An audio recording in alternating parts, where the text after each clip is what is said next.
예. 자, 저기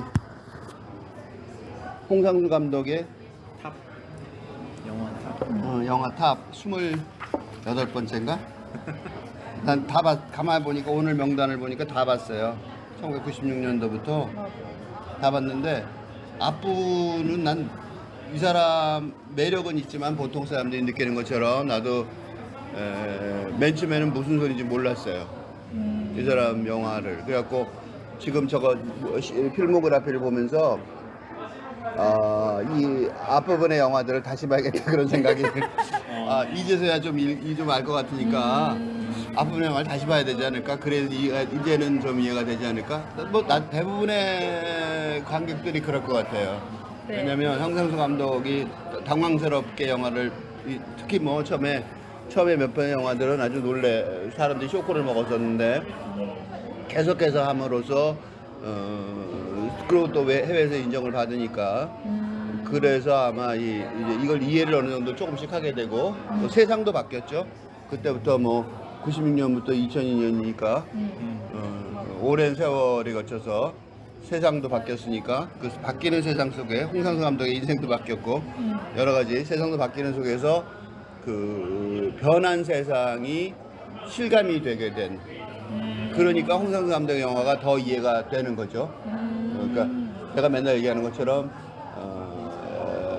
T.S. 올릿이 개론티온에서 역사는 너무 늦게 온다 그랬는데 내가 공부는 왜 하는가 책 앞에서 역사는 너무 빨리 온다. 정반대로 엘리오트가 19세기 말에 판발레 1920년경에 얘기했던 자기는 늦게 온다, 세상이 늦게 온다 그랬는데 그 늦게 오던 세상이 속도를 점점 빨리 해서 너무 빨리 다가오는 거고 그 너무 빨리 다가오는 세상에 대한 얘기를 홍상수 감독이 너무 빨리 얘기를 했었는데 맨 처음에는 지금은 빨리 온 얘기가 아니고 우리 얘기 같은 이 영화에서도 그런 얘기 나오잖아요.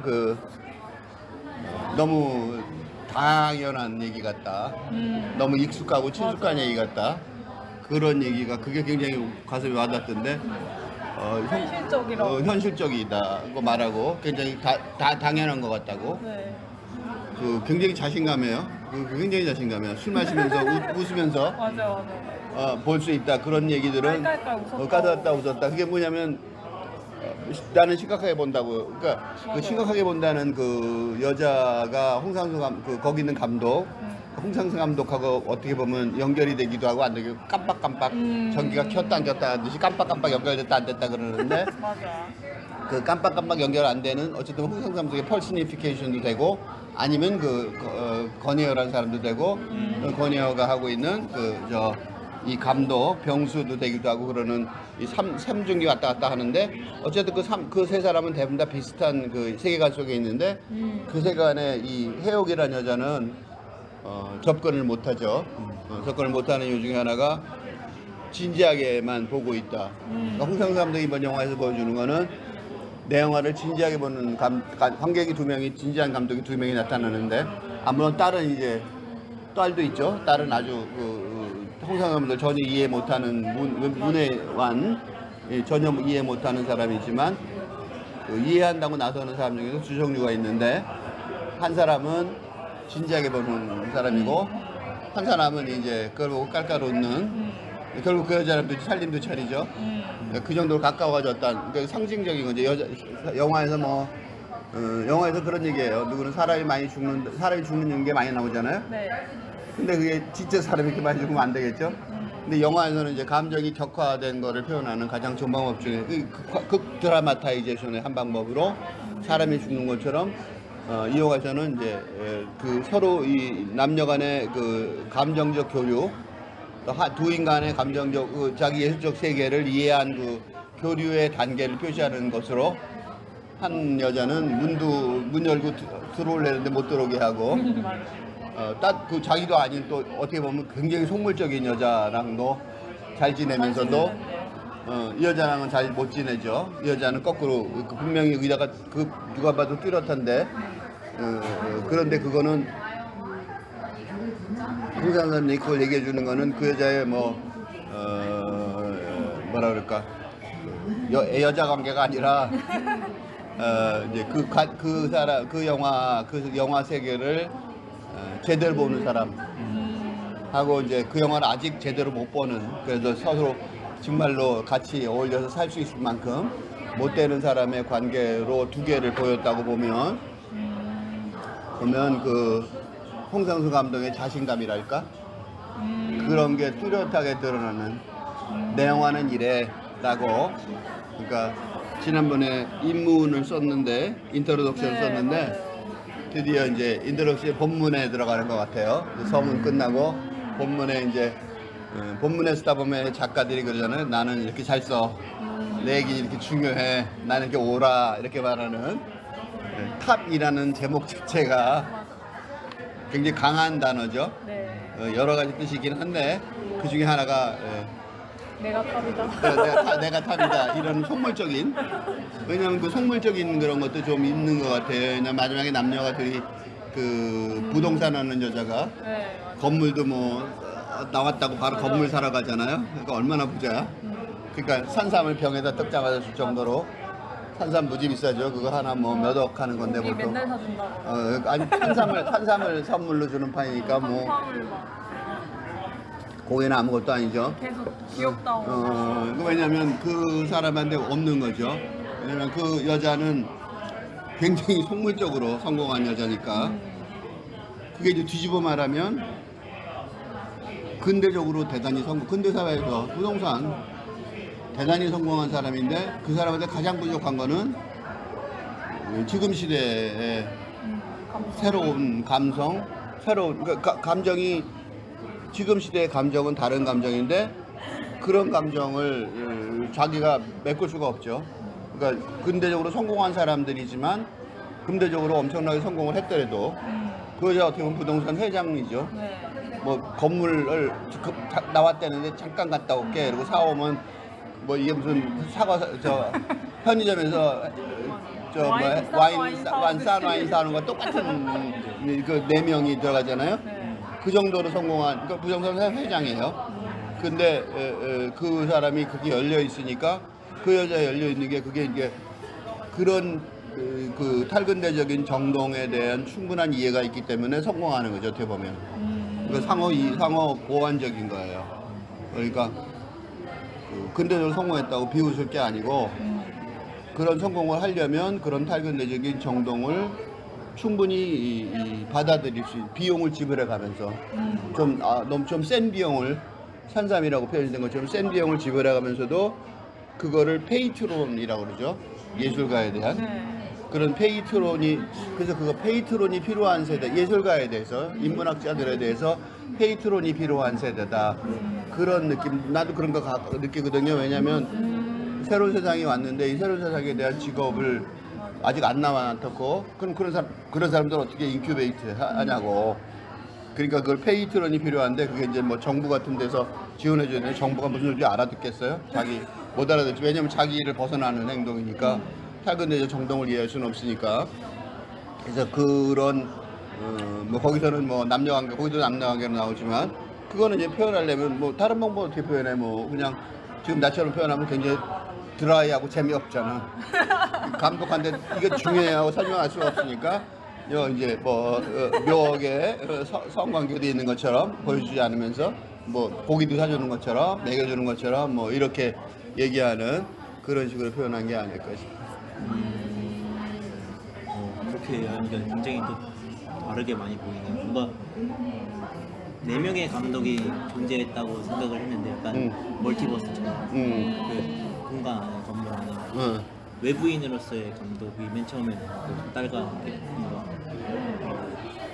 뭔가 약속을 지킨 어떤 친구로서의 감독처럼 두 번째 시점에 나오고, 세 번째는 부부로 나오고, 네 번째는 혼자서 사는 걸로 나오고, 그런 암시가 계속 있었었는데, 이제 배우들 대사에 뭔가 있었었는데, 뭔가 그렇게 말씀하시니까 그 마지막 장면에 이제 옥탑방에서 혼자 살면서 그 부동산 중개인하고 은밀히 만나고 있는 그분, 그런 그 씬에서를 생각을 해보니까 뭔가 막 병거나 뭐 병수야 뭐 제주도로 가서 뭐 영화를 12편 찍으라고 그런 얘기했을 때 사실 약간 저 사람 약간 사기를 치고 있구나 뭔가 그런 생각을 했었는데 근데 어떻게 보면은 약간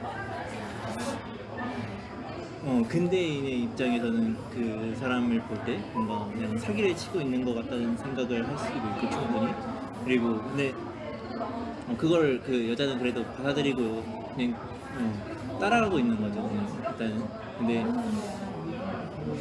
그 백남준 씨가 그런 말을 했던 것 같은데 본인의 예술이 이때까지 굉장히 다 사기였다 그게 왜냐하면 본인의 예술성만 보여줄 수가 없고 대중성을 합해서 보여주다 보니까 사람들이 이해하게끔 최대한 설명을 하다 보니까 그게 어떻게 사기가 되었다 사기를 칠 수밖에 없었다라는 뭔가 그런 표현을 했던 것 같은데 표현이랑 비슷하게 뭔가 홍상수도 그 사람을 그런 캐릭터를 봤을 때 이 캐릭터가 어떻게 보면 사기를 치는 캐릭터로 나오겠구나라는 걸 알고 있었겠죠. 뭔가 그런 비슷한 자각을 하고 있는 게 아닌가 싶었어요. 뭔가 방금 말씀 들으니까 뭔가 그런 생각을 들었어요. 거기서 하나님이라는 아주 강한 단어를 쓰는데 그냥 사기를 칠 때 굳이 하나님까지 동원을 빌어넣는데 그게 이제 아주 미묘한 거예요. 왜냐면 저 두 번째 여자 그 전에 같이 살던 여자 그 여자도 나가고 뭐 안 돌아오죠 결국은. 그러니까 이제 답답해지니까 안 돌아오고 그런 건데 그런데 그 하나님이라는 단어를 쓴 게 이제 두 가지로 보여요. 하나는 물론 사기성이 있죠. 이 여자도 이제 교회를 다닐 가능성이 많고 하나님의 계시라고 그러면 영화 12편 찍는데 돈 대주겠죠. 그런 것도 있을 수 있고 그 자기와는 제주도 갈 수도 있고 또 거꾸로 생각해보면 빌딩을 껌사듯이 사탕사듯이 사는 사람이 영화 10편 찍는 그 홍상수 영화는 보통 한 1억이 된다고 그러는데 그래봐야 12억인데 빌딩이 120억일 텐데 그러면 뭐 그렇게 생각해보면 그거는 큰 돈도 아닐 가능성도 있어요. 산삼 하나면 영화 한 편일 텐데 홍상수 감독의 그 예산을 내가 옛날에 1억이라고 들은 것 같은데 그럼 산삼 하나가 영화 한 편짜리인데 그러니까 이제 그걸로 밀어보면 하나님이라는 단어까지 써가면서 12편을 찍겠다고 나설 필요까지는 없는데 두 가지 이유가 있을 것 같아요. 하나는 하나님이라는 말이 그 사람한테 설득을 하기 위한 어떤 현실 세계 속에서는 그런 도구이기도 할 거고 또 하나는 하나님이라는 말을 다른 말로 쓰면 프로비던스, 섭리죠. 그러니까 그런 섭리, 그러니까 이 삶의 섭리, 그러니까 어쩔 수 없이 글로 가야 되는 하나님이 뭐냐면 하나님의 뜻은 거역할 수가 없잖아요. 그러니까 역사에 어쩔 수 없는 흐름이 가는 그 길을 자기가 보여줘야 되는 그런 입장에서 볼 때 하나님이라고 썼을 수도 있어요.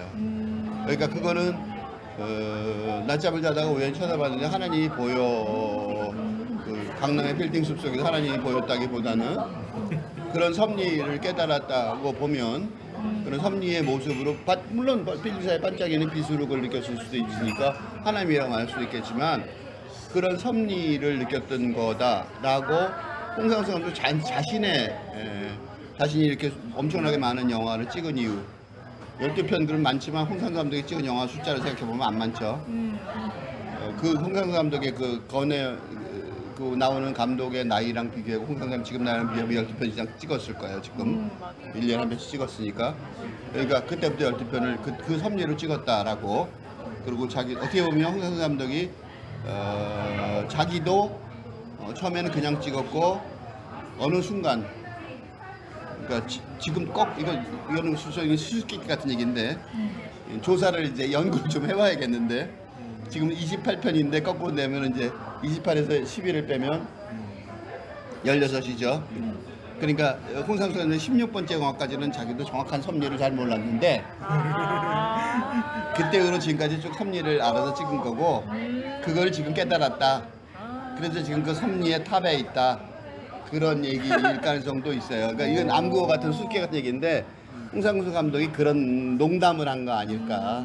근데 왜냐면 내가 맨 처음에 홍상수 감독 영화를 이해를 못했다고 아까 얘기를 했는데 이해하기가 어려웠어요. 왜냐면 메시지가 섞여 있는 것 같았고 나도 그때는 이렇게 뚜렷한 신념도 없었어요. 이게 지금 세상에 이렇게 딱 올 거라고 못 믿었기. 그러니까 물론 이런 생각을 하고 이런 세계관을 갖고 있긴 했지만 아주 어릴 때부터 갖고 1972년도 내가 대학 1학년 때부터 갖고 있던 사고 방식이니까 뭐 크게 틀은 안 바뀌었는데 그렇다고 그런 세상이 올 거라고 믿은 적은 없으니까 홍상수도 마찬가지로 그게 맞다고 믿을 수도 없을 거고 그래서 맨 처음엔 좀 이 믹스된 메시지가 메시지라고 그럴까 믹스된 어떤 그 세계관이 거기 들어 있었을 거고 어느 순간에서 그게 뚜렷하게 섭리처럼 정확하게 받아들였을 가능성도 많고 그런 순간의 어떤 정점, 어떤 지점 그런 걸 얘기할 수도 있어요.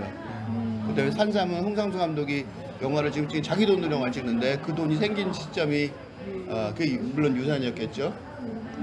그러니까 그런 생긴 시점이 어느 순간 있었고 그게 아마 부동산을 통해서 있었을 거고 그래서 그런 상징으로 그 여자가 나타났을 수도 있고 이게 홍상수 감독의 자전적인 관점도 좀 들어가는 것 같아요. 왜냐하면 중간에 두 번째 그 장면에서 그 두 번째 만났을 때 그 식당에서 그 운명의 여자를 만났을 때 그 여자가 운명의 여자가 김민희를 대신하는 것 같은 느낌도 약간 살짝 들었는데, 네?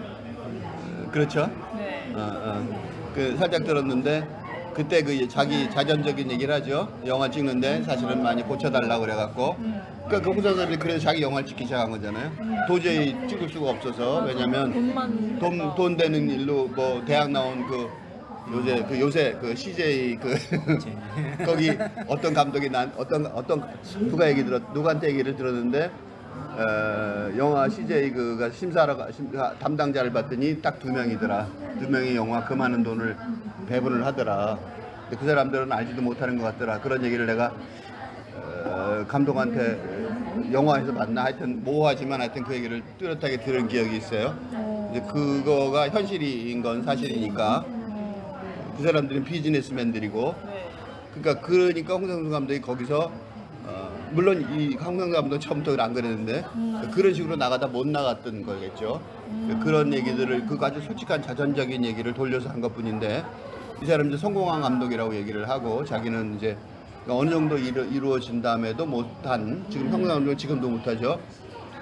욕만 안 먹으면 다행일 정도로 웃기게도 이 좋은 영화들을 계속 찍는데 그런 현실이니까 그래서 그거를 그런 거 보면은 이제 그 아까 얘기한 것처럼 고내어라는 한 그 배우의 고백이기도 하고 홍상수 감독이라는 사람의 고백이기도 하고 또는 이 탑이라는 영화에 나오는 어떤 영화 내에서의 캐릭터의 고백이기도 한데 어쨌든 그게 섞인 그런 여러 가지 다면적인 내가 지금 시차는 얘기를 안 했는데 층은 어쨌든 그런 관점에서 이렇게 추직적인 관점에서 먼저 보자면 수평적인 관점에서 먼저 보자면 그런 거 아닐까 싶어요. 저는 일단 그 아까 정식이가 멀티버스 얘기하는데 저도 이게 그 계속 시간을 순서대로 보여주는 게 아니라 왔다 갔다 하면서 보여주잖아요. 근데 거기서 약간 그때 뭐지 초현실주의 거장들 거기에서 예전에 전시에서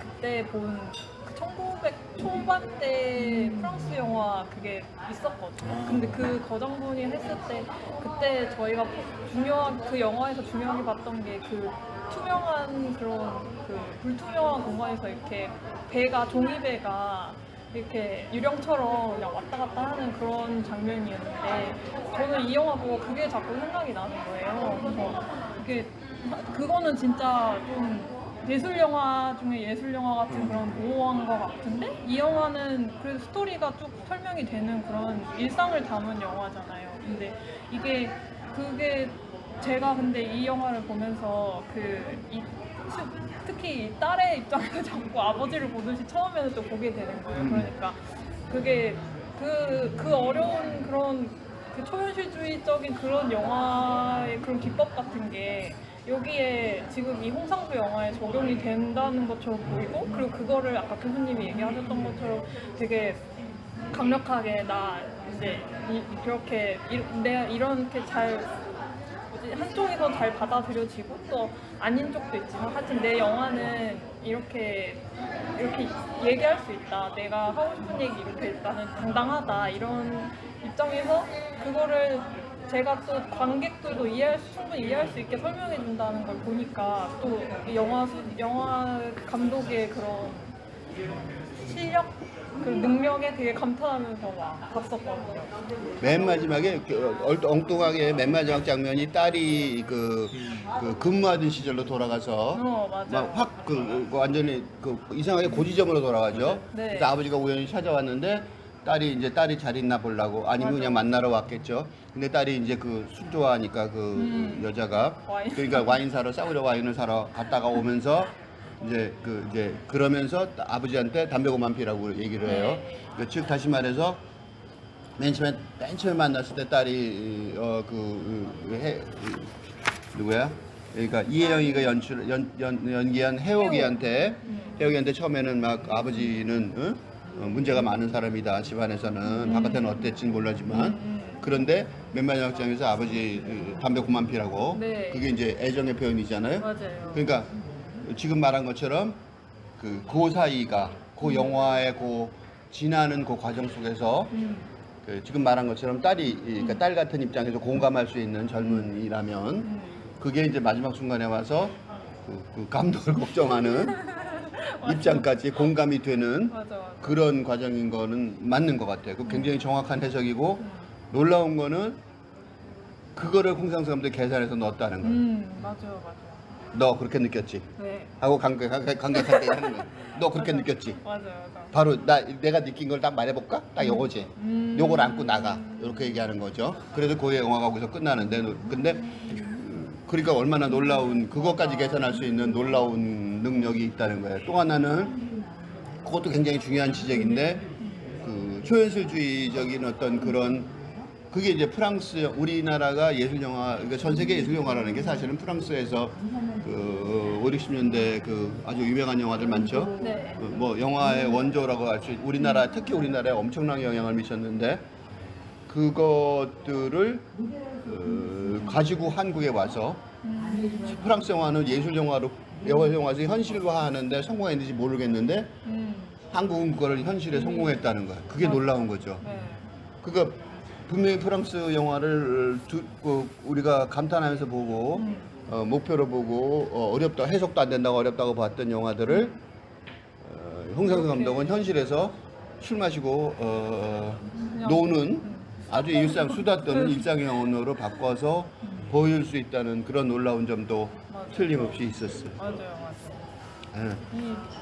그리고 딸이 중간에 그래서 막 자기 아버지인데 실종자라고 막 크게 이렇게 얘기하잖아요. 근데 그게 이제 감독이 그걸 일부러 또 딸이 그렇게 크게 말하도록 한 것도 이제 사실 딸이 봤을 때 아버지가 이제 그 집안 사정에서는 마음에 안 드는 게 분명히 이만큼 있는데 근데 또 마지막에 가서 걱정할 정도로 또 아버지를 사랑하고 그렇지만 아빠가 내 안에서는 이 아버지란 존재가 실종돼 있다 이런 상태를 되게 분명하게 좀 보여주는 게 그게 지금 이 탑이라는 영화가 이 영화 포스터에도 나왔는데 포스터에 3층에 옥탑방까지 4층이죠. 네. 그게 지하실 5층 그럼 옥탑방 5층이네. 5층이네. 그러니까 근데 1층에서 만났을 때 굉장히 현실적이에요. 지하하고 1층에서 마지막에 딸이 말할 때 지하예요. 지하에서 또 올라가는 거죠. 이렇게. 네. 그러니까 이게 뭐냐면 그냥 단순한 층이 아니고 그리고 나올 때마다 그런 생각이 들죠. 이게 같은 사람이야? 아니면 다른 사람이야? 맞아요. 그런 생각을 계속 들게 그래서 해요. 봤어요. 이 같은 사람을 얘기하는 걸까? 그러다 가만 보면 같은 사람이기도 해요. 맞아. 그게 이제 뭐냐면 포올이죠. 할근제적 포올이에요. 그러니까 내가 피선득에 관한 수필 최근에 이 교수의 한국시 읽기 132원으로 피선득 동서양 문화의 동서양 문화 통합의 선구자 피선득 선생님이라는 글에서 내가 말했던 것처럼 맛이라는 단어가 근대적인 영어라면 멋이라는 단어는 탈근대적 용어라 볼 수 있는데 그 멋이라는 용어도 근대에서도 쓰고 탈근대에서 쓴다는 거죠. 그러니까 그거를 이제 그러니까 말하자면 구명론이라고 그러죠. 옛날 이름 다시 쓰기. 그러니까 할 수 없이 지금 시대는 새로운 시대인데 새로운 시대가 왔지만 새로운 시대 용어도 없고 치순탭도 없으니까 옛날 용어 써서 지금 용어를 쓰는 거라고 볼 수 있다면 여기서는 홍상삼독은 그걸 또 풀어서 보여준 거죠. 층으로. 그래서 홍상삼독의 세련된 점은 한 층이 될 때마다 다른 시대를 사는 거죠. 그러니까 한 층마다 다른 시대를 사는 거예요. 1층에서 만났을 때 나중에 지하에 가서 기다리게 하잖아요. 그러면 1층보다 더 밑인 것이죠. 그러니까 1층이 근대적인 관계라면 처음에 점잖게 서로 문 앞에서 인사하죠. 맞아요. 그렇죠. 오래간만입니다. 뭐 반갑습니다. 그리고 악수도 천천히 하죠. 완전 근대적인 의례예요. 미팅의 의례. 그러니까 보통 누가 만났을 때 처음에 만났을 때 가장 그 정중하게 인사한다면 처음 쳐다보면서 안녕하십니까? 그간 잘 지내셨습니까? 저도 괜찮습니다. 어쩐 다음에 악수하고 들어가잖아요. 사람 집 앞에서. 네. 그게 이제 근대적인 어떤 그 집 어떤 집의 그 방문했을 때 절차잖아요. 그러니까 근대적인 절차고 그다음에 거기 들어가서는 딸의 그 아버지로서 딸의 직업을 소개하는 그쪽에서는 또 그 사람 상대방의 어떤 성취를 근대적 사회에서의 성취를 그런 대화들이 계속 그러니까 전형적인 근대 사회의 대화가 이루어져요. 그런데 그 층에 올라갈수록 최근에 가까워지고 그러니까 거꾸로 뒤집어 보면 아래로 내려갔을 때는 뭐냐면 아직 근대도 안 된 전근대적인 상태가 있는 거죠. 홍상수 감독이 보는 가족이라는 거는 그러니까 우리 한국의 가족이라는 거 특히 네. 우리 한국의 가족은 근대도 아직 못된 근대적인 모습을 띠고 있지만 사실 근대도 아닌 게 많죠. 왜냐면 부모가 자식한테 대학교까지 등록금 된다는 건 말이 안 되는 거죠. 자기 노후는 어떻게 될 건데 미쳤어. 근데 그게 이제 그게 이제 우리는 요새 젊은 사람들은 그런 혜택을 본 거죠. 부모가 전근대적인 덕분에 말도 안 되게 도움을 끝까지 주는 거죠. 당연히 근대라면 성인이 됐으면 나가야 되는 거 아니에요? 근데 우리나라는 또 그거 성인이 되면 나갈 수 없게 그럼 성인이 됐으면 나가려고 못 나가니까 그러면 정부에서 어느 정도 돈을 줘야 되잖아요. 맞아. 근데 정부는 안 준단 말이에요. 그건 못 나가는 거야. 그게 이제 은근히 근대 사회라고 근대 국가라고 치면서도 전근대적으로 노는 거죠. 전근대적인 국민의 정서를 이용하는 거예요. 사실은. 그러니까 선진국이면서도 안 하는 거죠. 일본은 우리보다 더 하고. 근데 그 밑에 지하에서 하는 얘기 중에서 가장 중요한 얘기가 딸이 아버지 얘기를 한참 하니까 아버지를 물어보니까 뭐라고 그러냐면 이 혜영이가 거기까지 이제 혜옥이가 뭐라고 그래 이혜영이 분한 혜옥이가 뭐라고 그러냐면 당신은 한쪽 면만 아버지를 보고 있다. 아버지는 다른 쪽 바깥쪽 면도 있다는 거죠. 그게 아주 전형적인 근대 사회의 모습이에요. 그러니까 공적인 성공과 사적인 행복. 내가 맨날 한 얘기인데 그게 뚜렷하게 구분되어 있는 사회가 바로 근대 사회였다고. 그러니까 그게 뭐냐면 휴가라는 거죠. 휴가가 뭐냐면 공적인 삶에서 너무 힘드니까 어느 정도 이제 사적으로 너 즐기고 오라 그런 게 주말, 휴가 이런 개념이 농민들한테는 휴가가 없잖아요. 네. 농민들은 비 오면 이거 먹고 나가서 일해야 되잖아요. 아니면 벼다 죽으니까 스케줄이 따로 없죠. 스케줄이 따로 없죠. 내 친구랑 요새 농사하는데 도와주러 가는데 설이 내면 종치니까 뭐 다른 거 다 포기하고 가서 일단 가야 돼. 일단 가야 되는 거죠. 뭐 그걸 뭐 무슨 날이고 어쩌고 설명할 길이 없죠. 왜냐면 야채들은 죽어서 기다리지 않으니까. 그러니까 뭐 이 휴가 뭐 이런 건 말도 안 되는 거예요. 그런 상황에서는. 그렇죠. 그거 소용없어요. 그러니까 그게 이제 전근대 사회였다면 근대 사회는 기계는 쉴 수 있으니까. 그러니까 이제 그 공적인 영역 속에서의 그 성공이라는 것하고 그다음에 사적인 영역 속에서 행복이라는 것하고 두 가지 인간이 살 수 있는 거죠. 그게 근대 사회의 전형적인 특징인데 그 혜영이가 그런 말을 해요. 그러니까 너가 볼 때는 너는 사적으로는 이 사람 참 엉망진창이죠. 어떻게 보면 딸도 그렇게 큰 딸을 갖다 5년 동안 연락도 안 하고 딸은 연락을 하면 만나줬을 것 같은 애인데 근데 자기는 그냥 무조건 어색하고 불편하고 안 만나 뭐 이런 식의 어린애 같은 어린애라 그러잖아요. 그러니까 어린애 같은 면이 있는 근대 사회 속에서 보면 근데 그게 바로 그 영화 그 감독의 강점이죠. 왜냐하면 그 근대성이 좀 부족하기 때문에 다른 세계를 볼 수 있는 면이 있으니까. 그러니까 이 혜영이가 놀래지 않고 그 아버지의 고발, 자기가 은근히 좋아하는 남자에 대한 그 아주 치부적인 얘기, 이것저것 얘기를 많이 했다고 나중에 그러죠. 그게 이제 마지막으로 혜영이가 그 사람하고 대화하는 장면인데 그 대화가 혜영이로 하여금 권혜호가 혜영이랑 감을 쌓게 했던 말이에요. 기타 노래 불러주세요 그러면서 딸이 이것저것 나한테 많이 얘기했어요. 그게 이제 이 병수한테는 완전히 담을 쌓게 하는 얘기예요. 왜냐면 내가 너의 내 다적인 얘기들을 많이 알아 그 소리잖아요. 그거는 나는 아직도 근대적인 사고방식으로 너를 보고 있어. 그러면 이 혜영이랑 이 병수랑 둘이 만난다면 그건 전형적인 불륜이죠. 그잖아요. 그러네요. 그거는 이쪽은 아직 뭐 이혼도 안 하고 남편하고 뭐 서무 대못하다고 그러지만 그 사람 착해요 그렇게 얘기할 정도로 같이 살고 있잖아요. 맞아. 그러니까 그 여자는 불륜을 하자고 오는 거고 이 남자는 그 불륜의 대상이 돼야 되는 그런 입장이 되는 거잖아요. 그러니까 그 남자하고 여자하고 관계가 안 좋은 게 아니라 안 싫은 게 아니라 그 입장이 그런 거죠. 그러니까 너는 근대 사회 그런 거에 일원이 되라고 얘기하는 거죠. 그러면 사랑도 거래가 되는 거고. 맞아. 그러니까 그렇게 말하는 순간 이 병수의 삶 속에서는 혜영이가 들어올 자리가 없는 거죠. 그래서 마지막 중간에 문 앞에서 문을 열어달라고 난리 피고 그랬더니 아예 들어오지도 못해. 문 앞에서 집주인으로서의 대화. 그 전에서도 이제 그 전에 한 번 나올 때도 다른 여자랑 살 때 송선미 그 선이랑 살 때도 왔는데 이 여자는 계속 여기가 내가 살고 싶은 어쩌고 그러잖아요.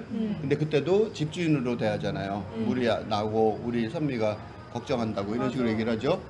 근데 그때도 선미랑 사이가 이미 끝났는데도 그렇게 얘기를 해요. 그건 무슨 소리냐면 근대적인 그거는 맨 처음에 얘기했던 그 공적인 성공은 있다라는 얘기가 그러니까 딸한테 했던 사적인 얘기를 하니까 공적인 성공은 중요하다 그리고 있다 이렇게 그게 얘기하죠. 그 말하자면 두 개를 종합적으로 말을 못하는 사람이에요. 공적인 성공만 그게 이제 맨 처음에 그 줄이라는 그 요리사가 말할 때 그게 이제 군대적인 사고 방식이잖아요. 반짝이는 사람을 좋아하고 자기네 말 잘 듣는 사람.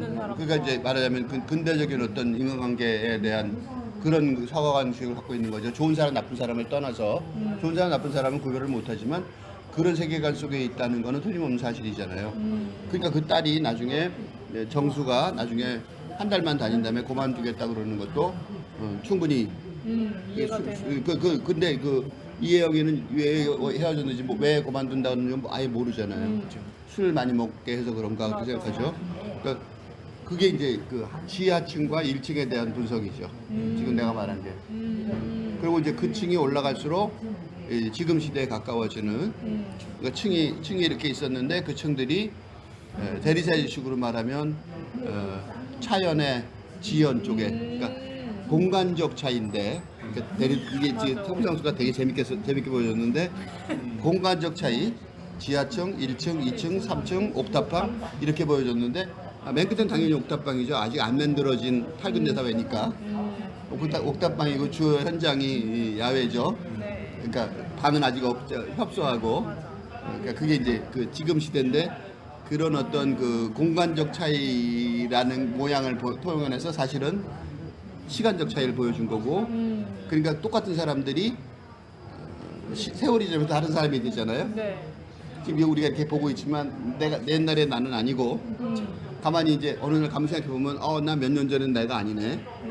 그걸 얼핏 깨닫잖아요. 맞아. 근데 그런 거랑 똑같은 거죠. 그러니까 그걸 나는 이제 내가 나니까 내가 똑같은 사람으로 계속 쭉 살아왔으니까 변화의 과정이 너무 점진적이고 나의 몰두에 있으니까 자아 속에서 모르지만 이런 식으로 보인다는 거죠. 그러니까 홍상수 감독이 이번에 보여준 거는 이거 시간도 이렇게 잘라서 보여줄 수 있어.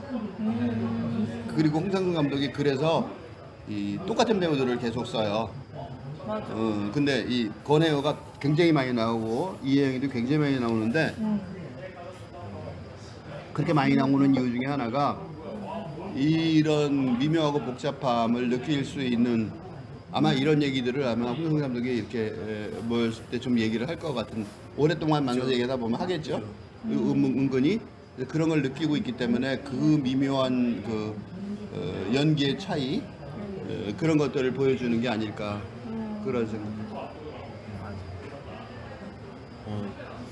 굉장히 디테일하게 계산이 된 영화라는 점에서 좀 놀랐어요. 사실. 그런 생각을 거의 못 하고 있었거든요. 근데 지하층에서부터 1층에서 약간 느끼고 있었던 것 같은데, 근데 아예 그런 거에 대한 분석 자체를 못했었던 것 같아요. 이게 어렵네요. 확실히 영화를 분석한다는 것 자체가 뭔가 2층에서는 제가 생각해봤을 때 뭔가 저희 세대를 좀 보는 것 같았어요. 왜냐하면 그 여자의 선이라고 나왔잖아요. 어떻게 보면 우리 선이에서 나왔을 수도 있어요. 영화 우리 선이에서 나왔을 수도 있고, 그 선이라는 친구가 뭔가 느끼고 있는 불안감이랑 두려움이랑 겁이 나냐고 계속 물어보잖아요. 거기서 만나죠. 네. 그 두려움에서 만나는 거야. 맞아. 맞아요. 우는데도 왜 우세요 하는데 약간 정말 그냥 당황해서 물어보는 게 아니라 나도 그 감정에 대해서 더 얘기하고 싶다 이런 느낌의 왜 그 우세요? 2층이 전환점이에요. 그러니까 2층부터는 우리 세대인 거죠. 그러니까 지금의 세대가 느낄 수 있는, 지금 말한 것처럼 2층이죠. 네. 그러니까 거기서 만난 여자하고 결국 같이 살림을 차리고 살잖아요. 그리고 거기서 솔직한 고백을 하잖아요. 맞아. 그러니까 말하자면 그전 세대하고 새로운 세대의 경계선인 거죠. 그러니까 거기서부터 사람을 만날 수 있어요. 거기서부터. 그러니까 거기서부터 사람을 만날 수 있는데 이제 거기서부터 경계가 갈라지는 거예요. 그 지점에서 혜영이하고 선미의 힘이 달라졌어요. 그래서 혜영이가 그 저기 선미가 둘이 남았을 때 혜영이가 위스키 가고 내려가면서 피곤하다 그러고 위스키 가지고 내려가요. 왜냐면 그게 인간관계 피곤함이에요. 감당을 못할 정도의 무게감이 느껴진 거죠, 뭔가. 그러니까 자기는 진지하게 보는 감독인데, 그죠. 근데 생각해 보세요. 누구를 진지하게 존경하면 사랑은 안 돼요. 그건 말도 안 되는 거잖아요, 그죠? 우상과 산다는 거는 그거는 말도 안 되잖아. 너무 이상하다. 왜냐면 그건 약간 이상하죠. 그로테스크예요, 그죠? 그로테스크하게 될 수밖에 없어요. 그러니까 그거를 그런 감정적인 교류가 있어야 되는데, 근데 그거를 이제 겁이 나세요. 그게 그런 거죠. 그 건혜호가 말한 겁이 나세요는 둘이 만나서 서로 얼굴 쳐다보고 그럼 나랑 진짜로 만나게 되는 상황이 겁이 나냐고 물어본 거예요. 그죠. 남자는 굉장히 섹슈얼한 인nuendo가 있어요, 그 안에. 암시가 있어요. 맞아요. 근데 여자가 그 말을 못 알아들은 게 아니에요. 그 두려움이 나는 언제나 있어요. 그 두려움이라는 게 막 내가 맨날 얘기하는 그 백조가 물 위에 떠 있지만 물 밑에서 열심히 그 묘사를 열심히 하죠. 맞아요. 근데 백조가 물 위에 떠 있기만 해도 힘든, 그러니까 현실 사회 속에서 살아서 보통 사람처럼 살기조차 굉장히 어려운, 그냥 그 존재하기조차 어려운 세상이라는 거를 이해한다는 거죠. 그 경제적인 상황이기도 하고 나중에 결국 그래서 그 레스토랑이 힘들어지죠. 왜냐면 그런 식으로 어정쩡하게 레스토랑을 시작하면 당연히 잘 안 되겠죠.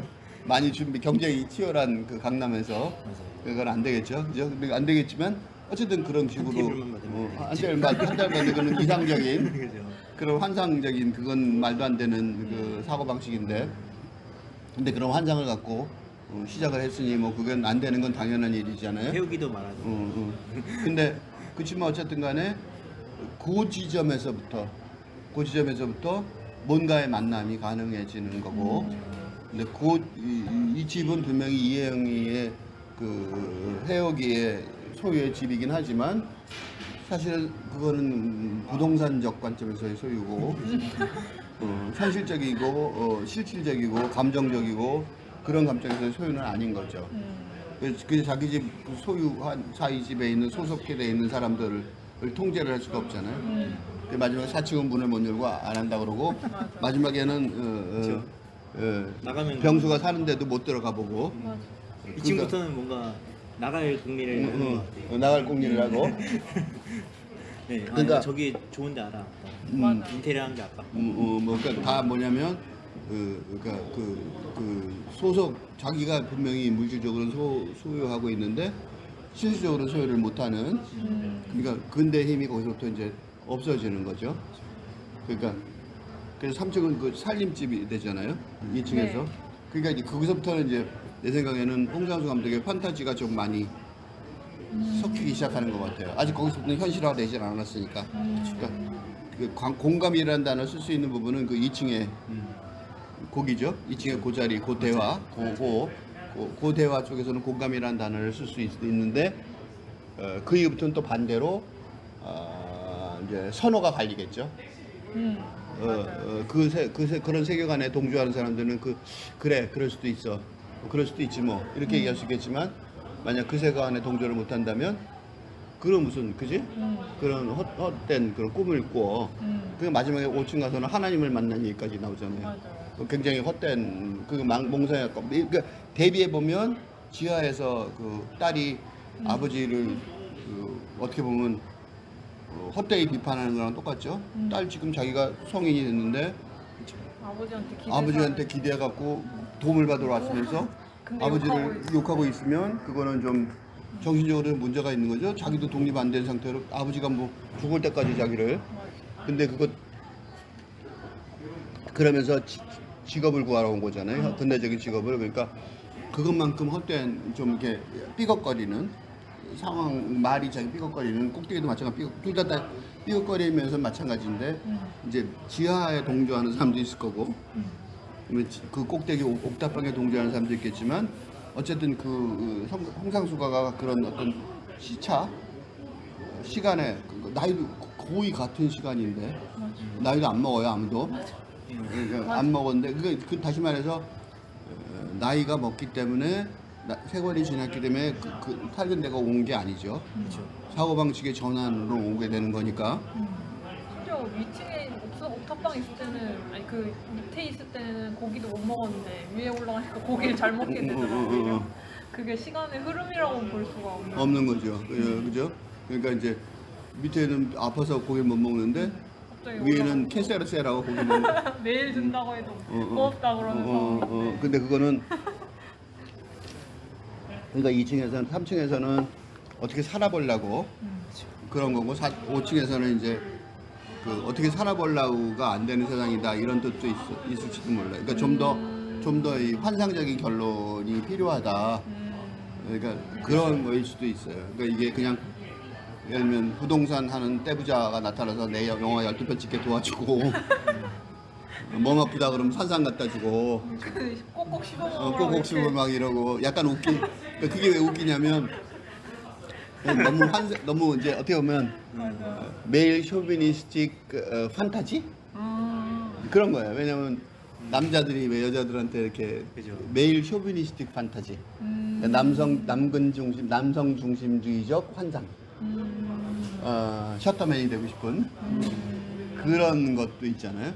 그래서 웃기는 거예요. 그게 현실적으로 가능하지도 그러니까 지금 세상은 더더군다나 아직은 나이 먹은 남자를 그 누가 귀엽다고 그 누가 그래주겠냐고. 그러니까 매일 쇼비니스틱 판타지를 보여주는 건데 거꾸로 몰라도 하나님이라는 그 존재 자체가 사실 가부장적인 어떤 상징 같은 그런 거죠. 하나님이란 사람 자체도 그 인칭대명사로 말하면 희죠. 그러니까 사실은 지원받고 있으면서 실질적으로는 웃기는 거죠. 본인이 그런 걸 되게 잘 인지하고 있을 것 같아요. 또 2층에서 나왔던 대화 중에 뭔가 아니 두 번째 그 씬에서 두 번째 감독이 나올 때에서 뭔가 얘기를 하고 싶었던 거 둘은 뭔가 그 태욱이 말고 감독이랑 그 선희는 되게 본인의 바닥을 보여주는 얘기를 서로 했던 것 같아요. 뭐 그 병수가 이제 본인이 감독이지만 잘 나가던 감독이고 상도 받았지만 사실 정말 안 되고 있다는 걸 잘 되게 솔직하게 얘기하려고 했고 뭔가 본인은 어떤 상황이다라는 걸 굉장히 솔직하게 얘기하려 했는데 그 중에서 유일하게 본인의 얘기를 안 하고 뭔가 사렸던 사람은 해옥이었던 것 같아요. 그 이제 해옥이가 나가고 둘밖에 없을 때 이제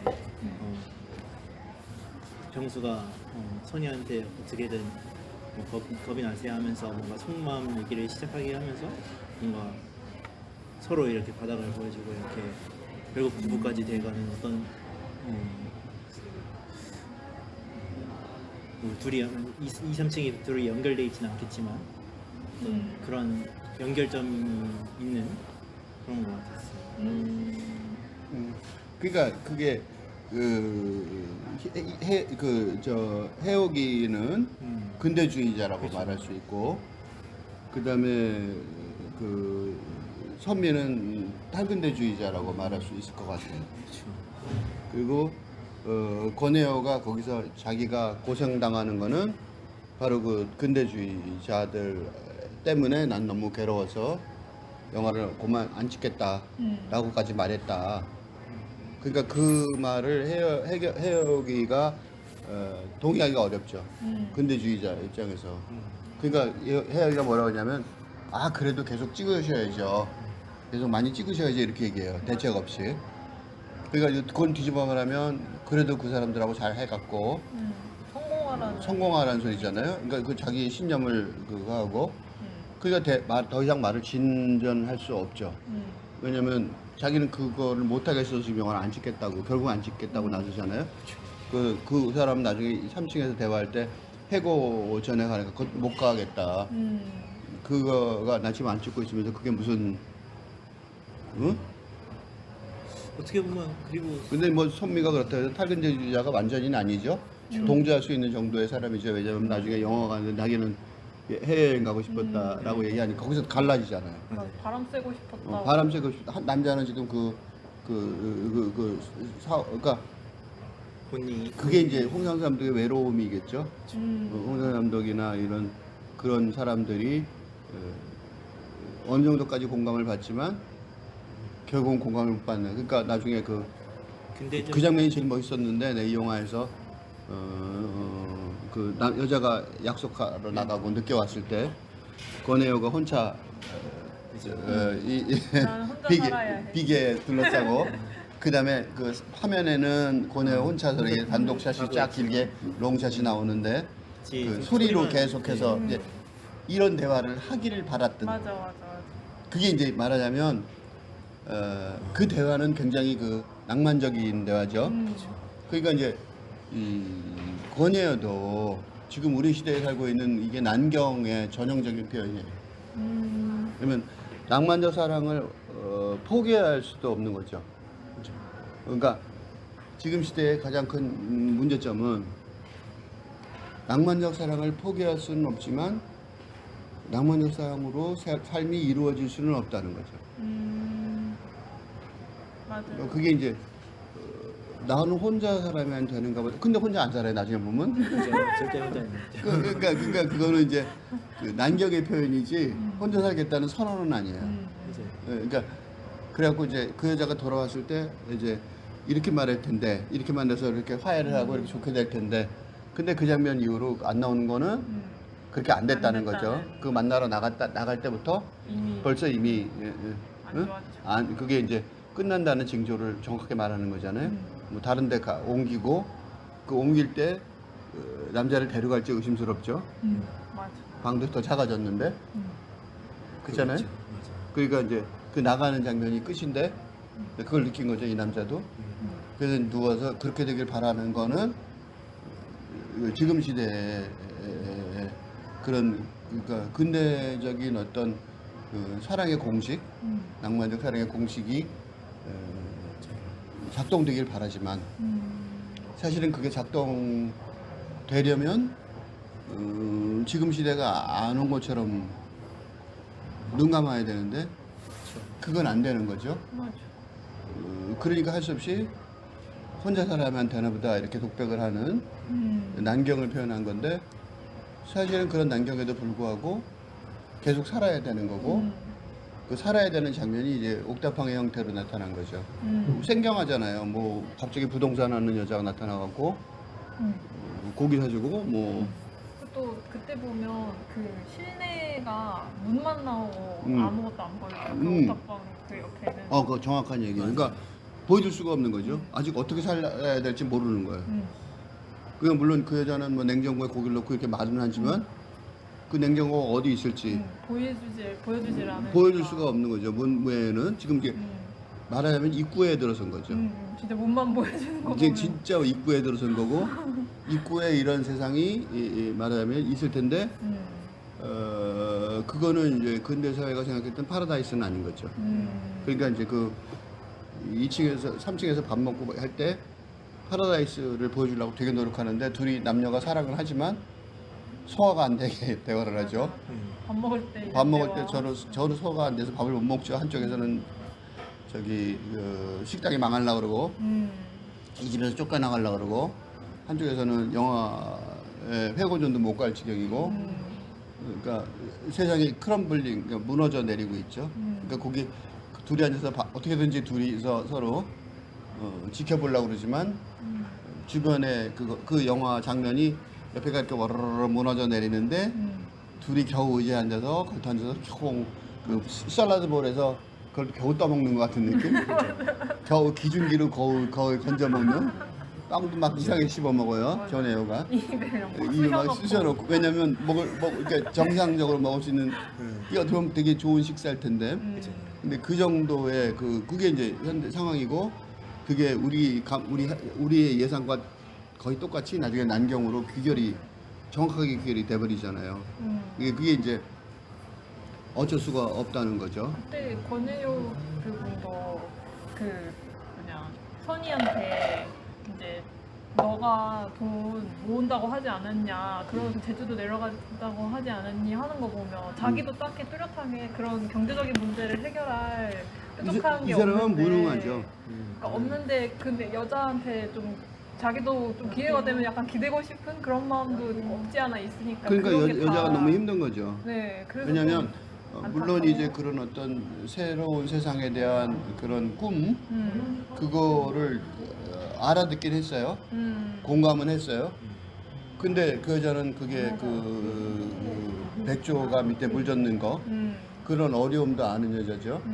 그러니까 그거를 어느 정도까지는 할 수 있지만 계속 못한다는 걸 계산할 수 있는 능력을 가진 사람이니까 네. 이 남자하고 계속해서 할 수가 없죠. 맞아요. 왜냐하면 그런 현실감을 갖는데 그렇게 못하잖아요. 그리고 중간에 딸하고 얘기할 때 보면 맨 끝에 딸하고 얘기할 때 영화 안 찍냐 그러니까 어떤 감독에서 찍자고 사실 그랬는데 원작이 있는 영화라서 나는 원작 있는 영화라는 건 즉 다시 말해서 어떤 고정된 세계관을 갖고 영화 기술자로서 보여주라는 건데 그건 자기는 못하겠다는 거잖아요. 그런 차라리 그냥 놀고 있겠다 이런 식의 딸한테 얘기를 하고 딸은 그러니까 걱정되니까 담배 그렇게 얘기하죠. 그러니까 그게 무슨 소리냐면 그런 고민을 딸한테 할 수 있고 그러니까 그 전에 대화가 있었던 거죠 딸하고. 그러니까 이제 그런 속 깊은 얘기를 딸한테 하고 안 찍어 그러니까 뭐 맞아. 그렇게 되게 솔직한 얘기죠. 네. 근데 그런 정도로 딸이 가까워진 거죠. 그러니까 딸의 아버지가 얼마나 자기를 굽혀서 딸이 아버지가 그런 사람인데 굉장히 굽힌 거죠 사실은. 그걸 깨달은 거예요. 자기가 얼마나 굽혔으면 나한테 이 사람한테 그거. 그러니까 딸도 이제 참고 한 달을 따진 거예요. 사실 다음 날 그만뒀어야 되는데 그랬더니 싸구려 포도주야. 웃긴다 이거죠. 그렇게 하면서 들어가는 거 딸도 그게 견딜 만큼 견디고 있는 거고 그 아버지를 이해한 거죠 드디어. 아버지가 얼마나 굽혔으면 이 여자한테 말도 안 되는 여자한테 굽혀서 이렇게 나를 소개해서 직업을 얻게 해줬구나 그거를 딸도 느낀 거고 그 아버지가 그렇게 말했을 때 아버지가 어떤 상황인지를 이해할 수 있게 됐다는 거죠.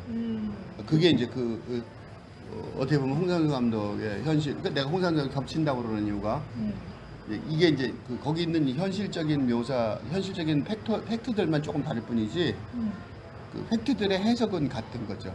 그래서 홍상수 감독의 하고 비슷해지기도 하고 퍼스니피케이션이라고 이 네. 의인화라고 영어 안 하는 이유가 자서전은 아니지만 그 요소들은 고스란히 다 거기 들어가 있고 그게 홍상수 감독이 그런 이유가 자뻑이 아니고 그게 지금 시대의 예술가, 지금 시대 시적 상상력의 현실이라고 여겨지기 때문에 홍상수 선생님이 그렇게 묘사를 한 것 같아요. 그러니까 자기 얘기가 아니죠. 어떻게 보면 자기 얘기면서도 시대를 대표하는 얘기가 되니까.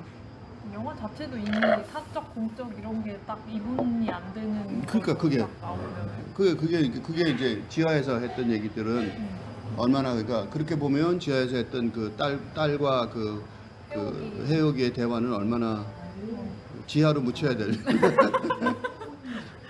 그러니까 뭐 맞아. 거기서 일하세요. 그러니까 아, 싫은 장소예요. 맨날 그러잖아요. 그러니까 그냥 쉬는 데라고. 일하는 것도 아니고 쉬는 것도 아니고 자기도 그렇게 말하면서 거기서 맞아. 그걸 두 개를 나누면 어떡해요? 자기도 일하는 것도 아니고 쉬는 것도 아닌 공간에 들어가갖고 일과 쉬는 거를 구별을 딱 뚜렷하게 해버리면 그 엄청난 자기 모순이잖아요. 맞아.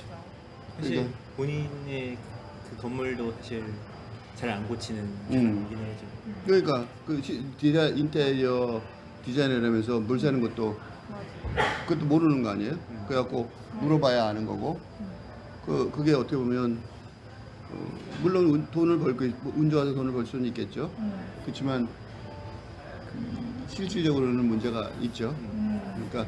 그러니까 마찬가지죠. 그것도 디자인도 예술인데 그 예술 세계에서도 근대적으로 성공할 수도 있죠. 그러니까 뭐 그거는 뭐 그럴 수도 있는 거니까 성공은 다른 문제죠. 그러니까 성공을 한 거고 자기는 그리고 자기가 성공을 했으니까 다른 사람 성공한 사람이 그러니까 그 사람의 이 해오기의 기준은 성공이죠. 네.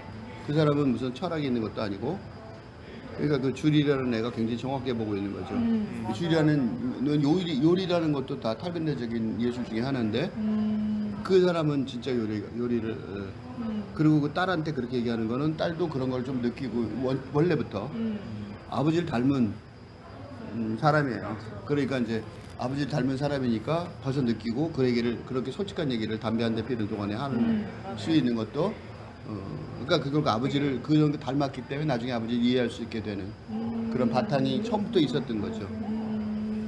그러니까 이제 뭐 엄마의 대변으로 그렇게 얘기를 하긴 했지만 지하에서 맞아. 사실은 그건 엄마의 그 퍼스니피케이션으로 자기가 얘기한 거고 딸이라는 본으로 오면 그 담배 필 때 하는 얘기를 보면 그 줄이라는 애가 그렇게 동등한 너도 내하고 이해의 지평에서 같다 라고 생각하고 얘기를 건네주잖아요. 네. 그리고 딸도 그만한 아버지를 이해할 수 있는 바탕이 원래 있었던 거고 그게 맨 마지막에 가서 그걸 이해하는 거고 뒤집어 말하면 지금 시대의 젊은이들한테 그런 지금 시대의 젊은이들이 이해의 지평하고 거기 같다고 자기도 홍상수 생각하는 거예요.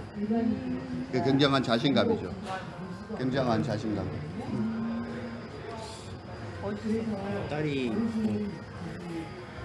해옥이가 이제 그 병수하고 딸한테 이제 집 맨 처음에 소개해 주면서 마지막 다락방까지도 올라갔는데 이제 난간이 다락방이 옥상이니까 난간이 이렇게 낮아가지고 병수는 이제 딸이 그 난간 너머를 보고 있으니까 거기 너무 위험하니까 보지 마. 근데 어떻게 보면 딸도 그때 어떤 감정을 느꼈을 수도 있죠.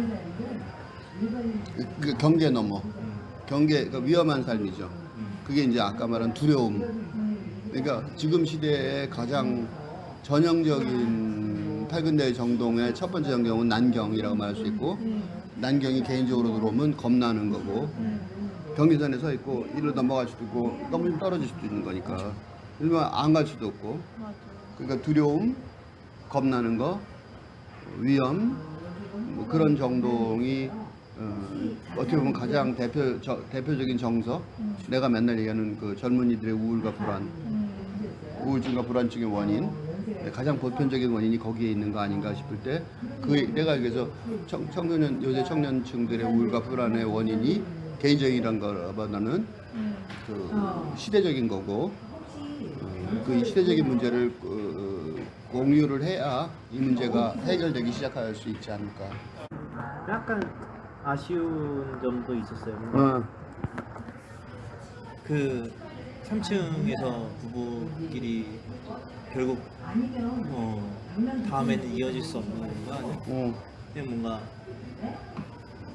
그렇게 끊어질 관계는 아니지 않을까 하는 그냥 그 선이라는 사람도 뭔가 충분히 얘기를 해주고 뭔가 본인이 충분히 맞춰줄 수 있을 어떤 조건이 아니었으면 왜냐면 충분히 이해가 되는 거니까 경제적인 그런 게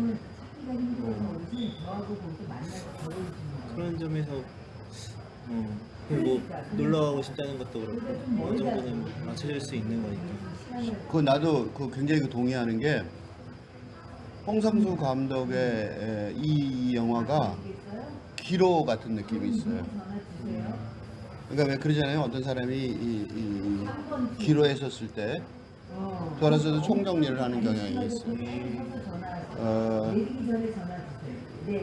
지난번에 지난번에 내가 했던 영화들에서 당신의 얼굴 알고 있어.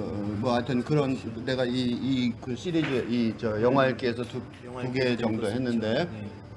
그때 내가 느꼈던 게 새로운 시대에 내가 거기서도 얘기했을 거예요. 새로운 시대의 뭐 리더십 이런 얘기도 했고 새로운 시대의 어떤 삶의 모습을 틀을 짠다고 그런 식으로 얘기를 했었는데 그때 내가 그런 얘기를 하면서 사실은 속마음에 무슨 생각을 했냐면 영화로 할 수 있는 건가 그게 그러니까 그죠. 새로운 시대의 모습을 영화가 보여줄 수 있는 것일까? 이게 지금 이 시대가 갖고 있는 가장 큰 문제점인데 예술이라는 것들이 문학이라는 것 또 영화라는 것이 새로운 시대를 말하기는 하지만 어디까지 준비할 수 있을까? 그러니까 그걸 보는 관객들을 어떻게 변화시킬 수 있을까? 물론 그래 하고 또 거기를 끄떡거리고 나갈 수는 있게 하겠지만 그 사람들 나가면 진짜로 행동에 옮기게 할 수 있을까? 새로운 세상의 틀을 보여서 모델을 만들 수 있을까? 그런 그 시대의 건설? 좀 이렇게 구태여 옛날 언어로 쓰자면 그렇게 건설은 안 되겠죠. 그렇지만 이제 옛날 언어, 그 근대 언어로 따옴표를 쳐서 건설이라는 단어를 쓰면 그건 건설이라는 단어를 쓰면 안 되지만 뭐 쓸 용어가 없으니까 구축 뭐 어떤 컨스트럭션, 리컨스트럭션, 그러니까 디컨스트럭션 쓰니까 리컨스트럭션을 재구축을 할 때 그게 예술로 어디까지 가능하고 어떤 형태로 가능할까라는 문제에 있어서 영화라는 매체도 부족한 게 아닌가. 암시를 줄 수 있을 망정 그거를 구체적으로 이렇게 살아가야 된다는 지침서가 될 수는 없다는 거죠. 그거는 훨씬 더 복잡한 작업이 필요한 거고 내가 이거를 이 교수의 조건 없는 학교라는 채널에서 이 교수의 영화 읽기라는 일부분으로 보는 이유도 거기에 있어요. 그러니까 영화가 전부의 대답이라면 다 포기하고 이 영화 읽기를 계속 중점으로 해야 되는데 영화 읽기를 쉬어가는 어떤 그 작업으로 하고 있는 이유 중에 하나가 그게 이제 홍상수 감독의 부닥친 문제하고 내가 그 영화라는 장르가 굉장히 난 존경하는데 그럼에도 불구하고 거기에 대한 기대감이 새로운 세상을 구축해내는 그런 어떤 틀 또는 주춧돌 또는 어떤 그 정확한 지침서 뭐 어쩌고 그런 어떤 좋은 말들 현실적인 어떤 그런 것들의 결론 뭐 결론은 아니어도 중간 결론이나 또 뭐 제안이랄까 그런 것조차도 못 가지 않을까. 암시하고 방향성을 제시하고 그런 건 하겠지만 너무 그거는 이제 홍상수 감독의 잘못이라든가 홍상수의 한계라기보다는 영화라는 장르의 한계고 그죠. 그만큼 뛰어난 거죠 홍상수 감독이.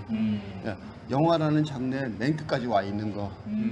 홍상수 감독이 이 세상을 이렇게 영화라는 세상을 200년 전에 영화가 100년 전인가 굉장히 오래 전에 프랑스에서 영화가 겨우 활동 사진으로 200년 됐네 200년 넘기 전에 영화라는 장르가 만들어지고 난 다음에 지금 와서 홍상수 감독이 그 영화 그러니까 그 전에 이제 우리의 백남준이가 비디오라는 장르를 혼자 일구고 나갔던 것처럼 세상에 제일 앞서서 영화라는 장르 제일 앞에 서 있기 때문에 홍상수 감독이 만나게 된 질문이 아닐까.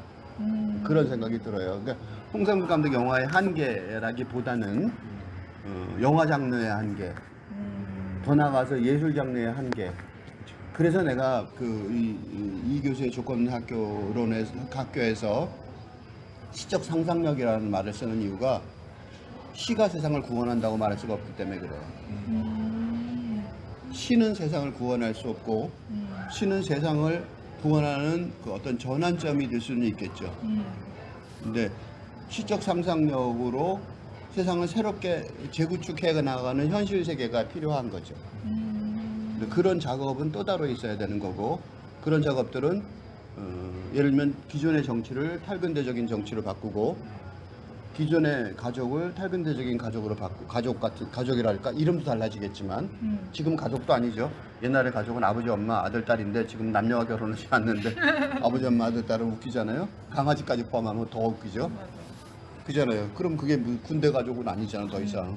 그러니까 분명히 다른 세상이 와 있는데 그 세상을 지금 아무도 구축해내지 못하고 있으니까 혼란이 빠진 거죠. 개고기를 먹어야 되느냐 아니니까 누구는 가족을 먹는다고 생각하고 누구는 고기를 먹는다고 생각하니까 얼마나 웃기는 거예요. 그건 그 고기를 먹고 가족을 먹는다고 싸우는 사람들의 문제가 아니라 그런 세계관을 못 만든 사람들의 문제인 거죠. 그 사람들은 괜히 그 안에서 감정 소모를 하고 있는 거예요.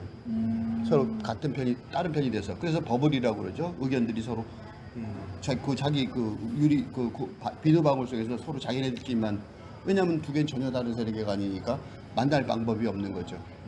그러니까 그거를 그 두 개의 전환점에서 이렇게 전환해야 돼라고 방향을 보여주는 거는 예술이나 영화가 할 수 있겠지만, 그럼 어떤 세상을 살아야 돼? 이 두 개가 공존하면서 또는 이 전환하면서, 그런 거는 영화적 상상력을 가진 시적, 좀 더 크게 얘기하면 영화적 상상력은 시적 상상력보다 모자르니까 시적 상상력을 가진 현실적인 어떤 처방전들이 필요한 거고, 현실적인 그게 필요한 거고.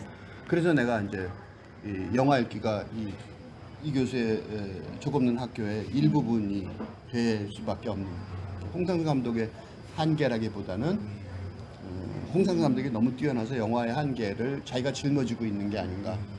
그래서 그 전 세계에 여기 보면 그 팜플렛에 보면 전 세계 평론가들이 뭐라고 썼는데, 여기서 말하는 버라이어티나 이런 스크린 인터내셔널이나 그런 것들은 굉장히 뛰어난 책들인데, 거기서도 거기 있는 편집자들이 아주 좋은 말들을 썼잖아요.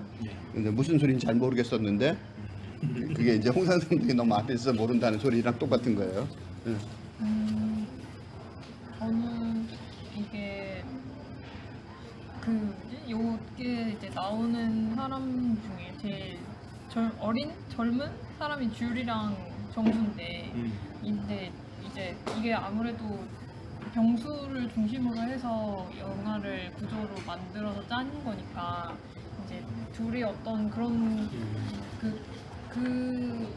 저는 이제 자꾸 좀 더 이 줄하고 정수가 대화할 그 순간이 자꾸 생각이 났던 게, 그 둘은 정말 담배 하나 잠깐 빌린 사이로 저렇게까지 솔직하게 얘기할 수 있나 생각이 들 정도로 그게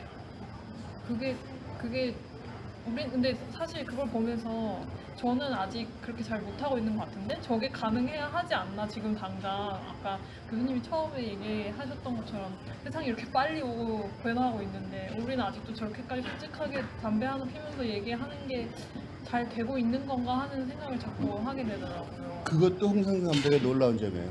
홍상수는 나이가 많죠. 네. 나이가 많은데 그 젊은이의 그 대화를 그렇게까지 살아있게. 홍상수 감독의 영화 찍기가 어떠냐면 대본이 맨 처음부터 만들어져 있는 게 아니고 그날 대본을 아침까지 써갖고 이렇게 주는 스타일이거든요. 그러니까 아마 이게 잘은 모르지만 그 젊은이들하고 대화를 통해서 이 배우들하고 젊은 배우들하고 대화를 통해서 나는 신석호는 많이 못 본 것 같아요. 그래서 그 새로운 배우들이 하나씩 등장하거든요. 네. 이 홍상수 감독의. 그래서 그 젊은이들의 대화를 통해서 그거를 그러니까 홍상수 감독의 다음 세대를 생각하는 거죠. 나의 다음 세대들. 그러니까 홍상수 감독이 팔로워가 굉장히 많은 감독이죠. 맞아. 그래서 한국의 그 영화학과에서는 교수들이 고민한대요. 홍상수 감독 같은 영화만 찍으려고 그래갖고 거꾸로 그 정도의 그 영향력이 센데, 홍상수 감독이 그러니까 그것도 은근히 이제 신경을 쓸 수가 없는 거죠. 자기 후속 세대들은 어떻게 영화를 찍어야 되고 어떤 대화를 해야 되느냐, 그런 문제가 있으니까. 그럴 때 그런 어떤 전범을 하나 보여준 거 아닐까. 그러니까 그런 면에서도 홍상수 감독의 위대함, 맞아요. 대단함이 느껴져요. 왜냐하면 그 나이에 젊은이들이 앞으로 잘하길 바래라고 추상적으로 어떤 베네딕션, 축복을 할 수는 있지만 니들 이렇게 얘기하면 어떨까? 라고 어떻게 보면 자기 시대를 비판하는 건데 자기 제너레이션을 비판하는 거죠.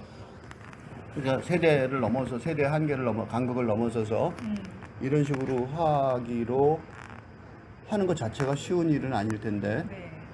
그걸 보면서 내가 깜짝 놀랐어요. 그리고 그 젊은 지금 은지가 젊은 사람이 당연히 그게 공감을 하는 게 너무 당연한 거고 그리고 그게 공감을 했다는 사실 자체가 미래 홍상수 세대들한테 드디어 뭔가 하나 처음으로 그러니까 그게 이 홍상수 감독 영화를 쭉 다 봤는데 다 쫓아왔는데 젊은 세대 둘이 이렇게 그렇게 대화하는 걸 처음 봤거든요. 근데 그 대화가 그렇게 그걸 또 홍상수 감독도 노력을 많이 한 거죠. 옛날에도 대화하는 장면이 뭐 있었어요. 네. 인트로덕션에도 있었고 때도 있었어요. 근데 그때는 아주 짤막하게 대화하죠. 스치듯이 이렇게 스치고 지나가신 대화가 많은데 드디어 본격적으로 깜짝 놀랐어요. 그 줄이 길게 얘기하는데 약간 경이로웠어요. 왜냐하면 저거를 그러니까 궁금해요. 지금도 그 홍상수 감독이 쓴 걸까? 아니면 젊은 세대들이 말하는 걸 듣고 옮겨 적어준 걸까? 그런 궁금증이 있어요. 홍상수 감독을 만나면 첫 번째 질문하고 싶은 얘기가 다 생략하고 그거 어떻게 썼어요? 하고 딱 질문하고 싶은 그런 아주 욕구가 들어요. 왜냐하면 그걸 홍상수 감독이 썼다면 정말 놀라운 거고 아니 그렇게 안 썼고 만약에 젊은이들이 하는 얘기를 베껴 썼다 그래도 그것도 놀라운 거죠. 그 자체도 놀라운 건데 어쨌든 홍상수 감독이 이 많은 영화를 찍을 수 있었던 힘 같은 게 보여져요. 그러니까 그 정도의 그 새로운 세계로 가는 어떤 그 감각이 있었다는 소리니까. 저 그래서 계속 줄이나 이제 정수가 나왔을 때 굉장히 집중해서 봤던 것 같아요. 뭔가 완전히 네, 그러니까 네. 화면이 이렇게 일렉트리파이 된다고 그러나? 이렇게 딱 감전되고 이렇게 딱 반짝이는 그런 느낌이 이거를 에너지가 들어가는 그런 확 사는 느낌 같은 게 있잖아요.